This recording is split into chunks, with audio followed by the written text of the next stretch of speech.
constitue un problème dans les écoles régulières au Québec. L'inclusion, de plus en plus présente des élèves en situation de handicap, est très présent. Là, si on prend, par exemple, on a peu d'informations et un manque de temps pour ces élèves, au niveau des enseignants. On a peu d'informations sur les types et sur les limites de l'enfant et aussi le lien avec les spécialistes. On n'en a vraiment pas beaucoup. Et tout ça, c'est en lien avec la formation des enseignants. On a peu de ressources lors de notre formation et je pense qu'on en a besoin de plus. Salut! Je veux savoir qu'est-ce que je faisais aujourd'hui en éducation physique. Plusieurs facteurs doivent être pris en considération. Il y a les facteurs externes, dont l'âge de mon élève, son type et la sévérité de son handicap. Les facteurs internes, c'est-à-dire mon niveau de diplôme que j'ai obtenu, mon expérience, ainsi que mes formations. Puis, il y a l'environnement, c'est-à-dire le contenu d'enseignement, ma planification, l'organisation du gymnase ou du matériel, ainsi que la communication avec les partenaires, comme par exemple les thérapeutes. C'est intéressant d'aller observer dans la classe de Mme Marie-Pierre. Suite à cela, je me demande quels sont les éléments de l'environnement professionnel et l'attitude des enseignants d'EPS au Québec qui sont propices à l'inclusion des élèves en situation de handicap dans les écoles régulières. Voici les objectifs en lien avec notre question de recherche.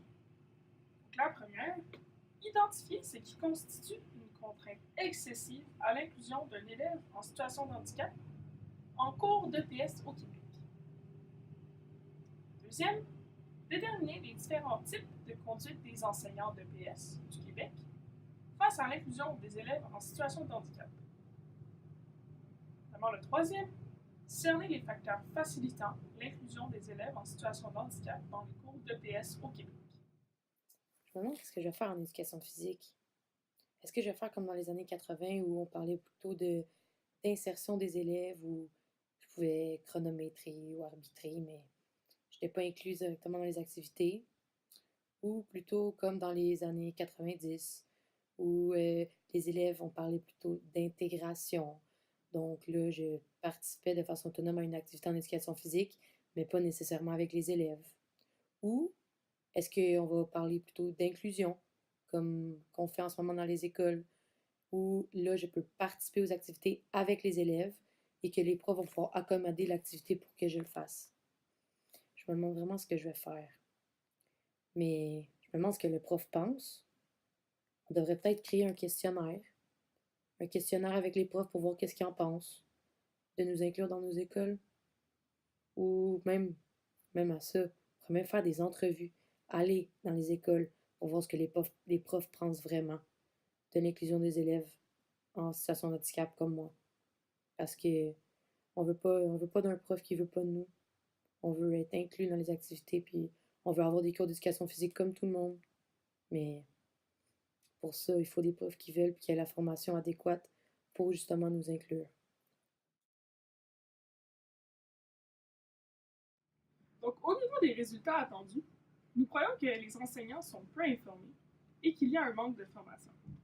De plus, nous croyons qu'ils sont laissés à eux-mêmes, sans ressources adaptées, au niveau de la planification, du matériel, ressources. Et aussi, nous pensons que les enseignants ont une perception positive d'eux-mêmes face à l'inclusion d'un élève en situation de handicap. Cependant, nous croyons que leur conduite diffère de leur perception. Notre recherche va être bénéfique pour les enseignants d'éducation physique du primaire et du secondaire dans les écoles régulières au Québec, pour les directions des écoles, pour les élèves en situation de handicap, ainsi que pour le MELS. Au niveau des retombées scientifiques attendues, d'après notre étude, les chercheurs en enseignement ou ceux en activité physique pourraient mieux comprendre l'attitude des enseignants dans les écoles régulières lors de l'inclusion des élèves en situation de handicap.